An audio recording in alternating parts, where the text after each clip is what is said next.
Hello everyone, কেমন আছো তোমরা সকলে? আশা করি তোমরা সকলে ভালো আছো। আজকে একটা নতুন ব্লগে সকলকে স্বাগত জানাই। আজকে শিবরাত্রি, তাই জন্য সামনের মন্দিরটা সুন্দর সাজানো হয়েছে। সকালবেলা উঠে দেখছি মাম্পু আজকে খুব সকাল সকাল উঠে গেছে। মা তার জন্য ওকে ব্রাশ করাতে নিয়ে এসেছে। মাম্পু মুখ থেকে জল ফেলে, তাই জন্য মা ওর গায়ে টাওয়েলটা জড়িয়ে দিয়েছে।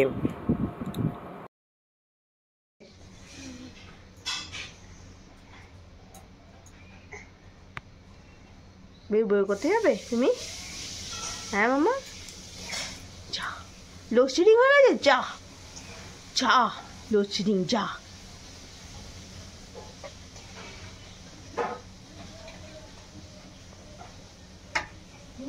বুঝে গেল, সিগন্যালটা বুঝে গেছে, এবার হাসি এসে গেল।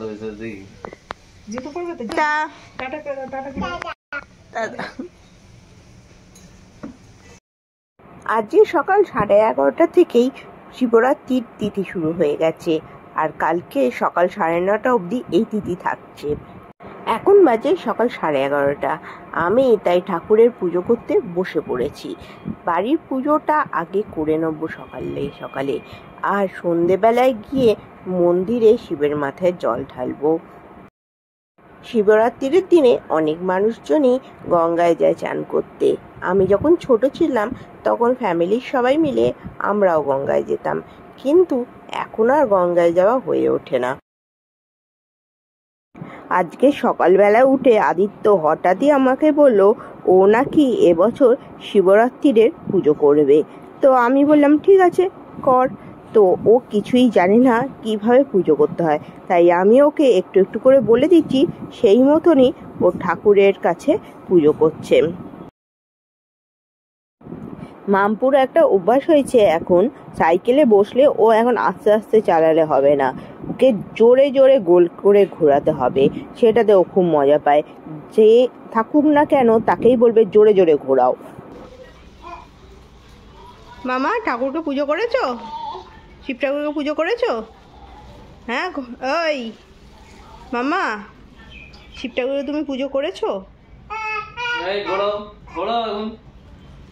দেখো কি অবস্থা, আমি কথা জিজ্ঞেস করছি, সে না উত্তর দিয়ে শুধু বলছে ঘোরাও। বিকেলে আকাশটা কি সুন্দর লাগছে, দেখো চারদিকটা রাঙা হয়ে আসছে আর সূর্যটাও পুরো লাল হয়ে আছে, দেখতে খুব সুন্দর লাগছে। আর এইদিকে মামপুর কাণ্ড দেখো, মোবাইল নিয়ে সেখানে কি হচ্ছে সেটা আবার অ্যাক্টিং করে দেখাচ্ছে। এই যা, সব ভাঁজ করা জামা কাপড়গুলো ফেলে দিল মাম্পু। কি বদমাইশ হয়েছে দেখো।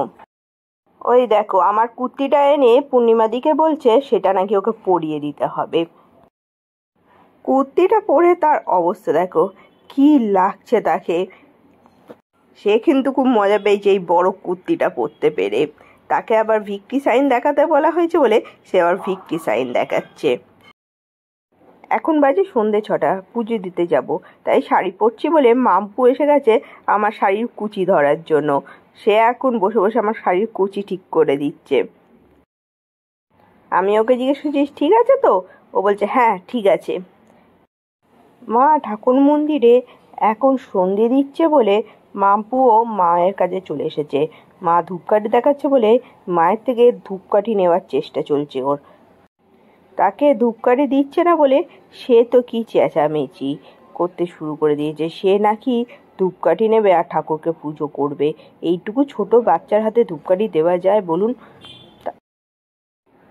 শেষমেশ এত চেঁচামেচির জিদ শুরু করে দিয়েছিল বলে মাকে একটা নতুন ধূপকাঠি ওর হাতে দিতে হয়েছিল। সেটা জ্বলছে না, সেই হিসাবেই ওর হাতে দেওয়া হয়েছিল। সেটা পেয়ে তো সে ভীষণ খুশি।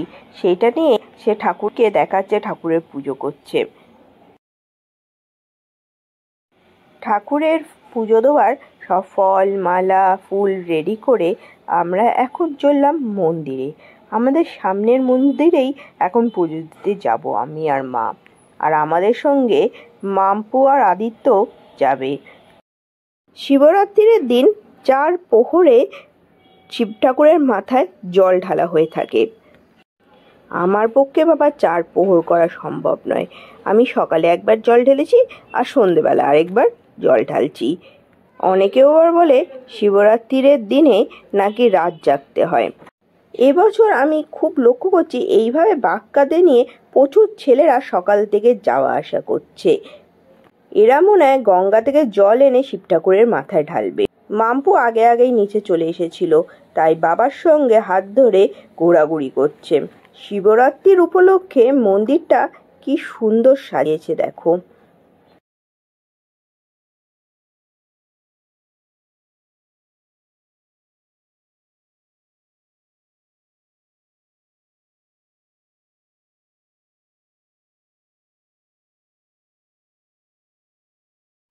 এই মন্দিরে শিব ঠাকুরের যেমন একটি মূর্তি আছে, সেমনি এখানে শিবলিঙ্গ আছে।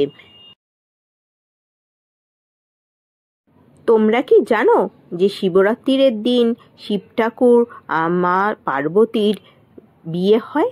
আমি কিন্তু আগে জানতাম না, কিন্তু আগের বছর এই মন্দিরের পুরোহিতের কাছে জানতে পেরেছিলাম যে এখানে রাত্রিবেলা শিবরাত্রির দিন মা দুর্গা আর শিব ঠাকুরের বিয়ে অনুষ্ঠিত হয়।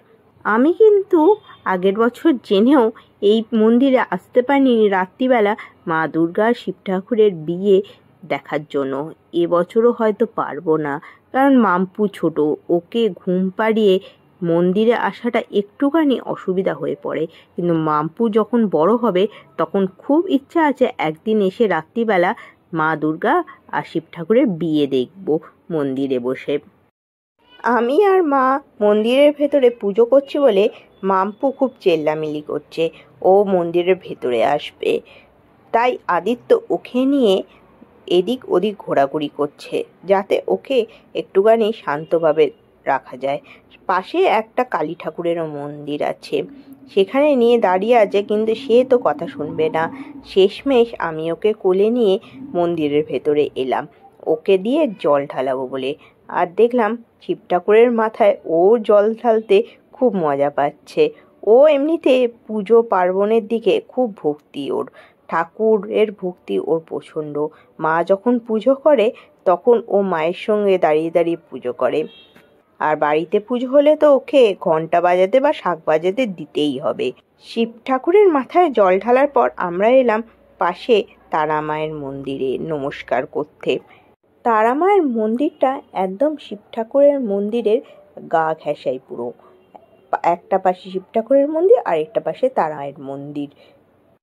মন্দিরগুলোতে নমস্কার করার পর আমরা বাড়ি ফিরলাম। শিবরাত্রির দিন আমি আর মা শরবত, ফল আর মিষ্টি ছাড়া আর কিছু খাই না। তাই বাবা আজকে দইয়ের শরবত এনে দিয়েছে, সেটা আমি আর মা খাচ্ছি বলে মাম্পু আমাদের সঙ্গে খেতে বসে পড়েছে। রাত্রিবেলা না ঘুমিয়ে মাম্পু ঘর মুছতে শুরু করেছে। এদিক থেকে ওদিক নিজের প্যান্ট নিয়ে ঘর মুছছে। কত কাজের চাপ বলো ওর ওপর।